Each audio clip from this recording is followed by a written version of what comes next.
Our next story takes us to an estate house in the Irish countryside. During the Great Irish Famine, more than 1,000 people were shipped from Strokestown in County Roscommon to Quebec province in Canada. And now a group of young people in Strokestown have teamed up with the Montreal group to try to trace the descendants of those emigrants. It's a project which Alistair Jackson has discovered has brought these young people face to face with the terrible suffering of famine.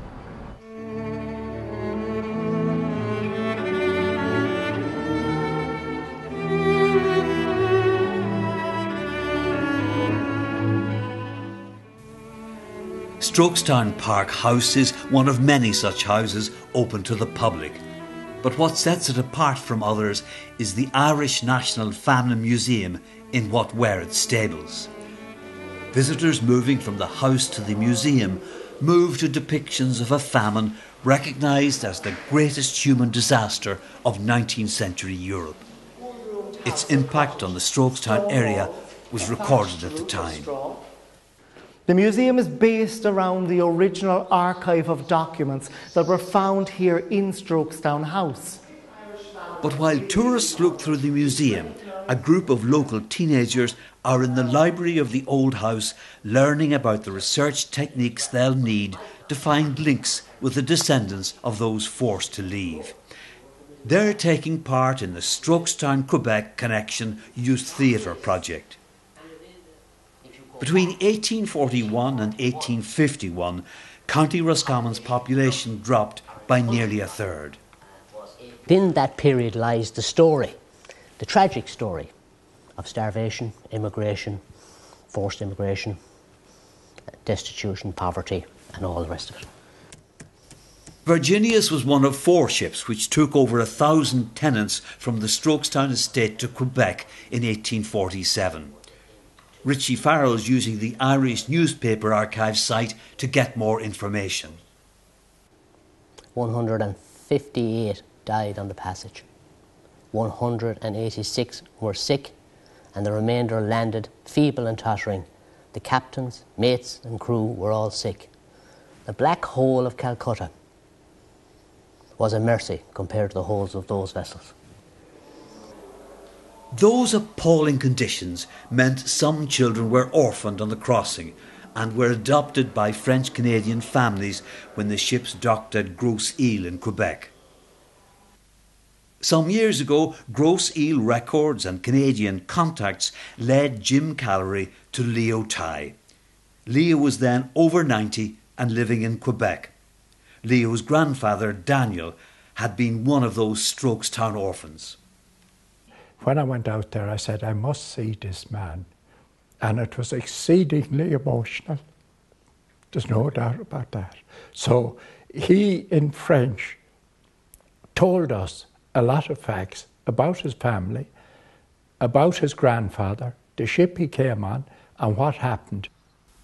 Jim Callery bought Strokestown House over 30 years ago.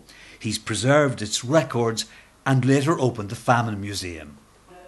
Today, he's showing a video of that meeting with Leo Ty. Leo speaking in French with an interpreter. Some of the people here may be relatives, and there's ongoing research on that. Sometimes they went settling around without being able to sit down or lie down and find a space to lie down and sleep on the boat. What's it like to think that maybe there is a connection between your family and the Thai family in Canada? It's touched, to say the least. Like, I'd just like to find out a bit more about my own family. I'm going to do a bit more research on it to find out how far we can go back. Hi guys, Caroline here. Can you hear us okay? Yeah. All right. Caroline Callery founded the Connection Project with funding help from Roscommon Integrated Development Company. The Strokestown and Montreal groups are in regular Skype contact, and research and arts projects were ways of deepening the connections. We're doing this through a series of arts-based workshops, through quite detailed historical research techniques, and always in the frame of showing the path, not as an historic path, but coming right from the past to the present. With a mind on the suffering and injustice of famine, not just of the Irish famine, but right through to current day famine. famine memories are being uncovered.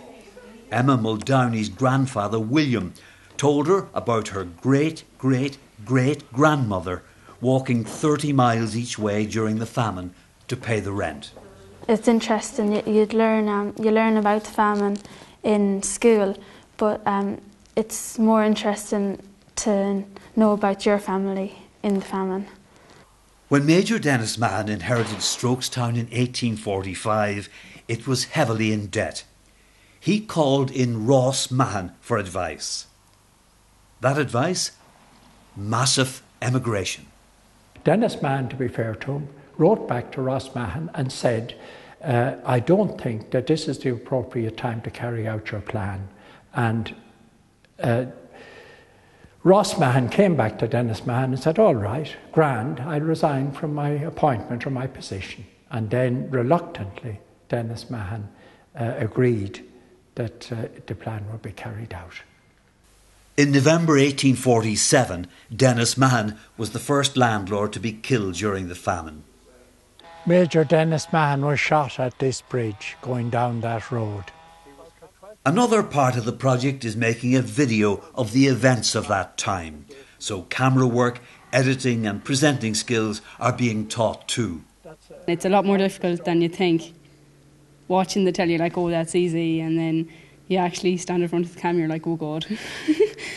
It's been nothing but good. It's great crack because we've done everything ourselves. We've had the freedom to do everything ourselves. We wrote everything, we acted everything, we filmed, and it was just all us. And certainly the arts medium was there to hold their interest. So looking at it through the lens, looking at famine through the lens of the arts, gave them an opportunity, I believe, to connect on a deeper level than just reading about it.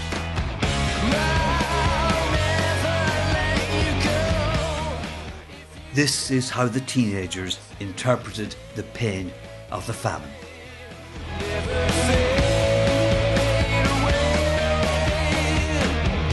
It's opened my eyes to how severe it actually can be, and that there's still famine today, and that it's as bad as it was when it was in Ireland in the 1800s.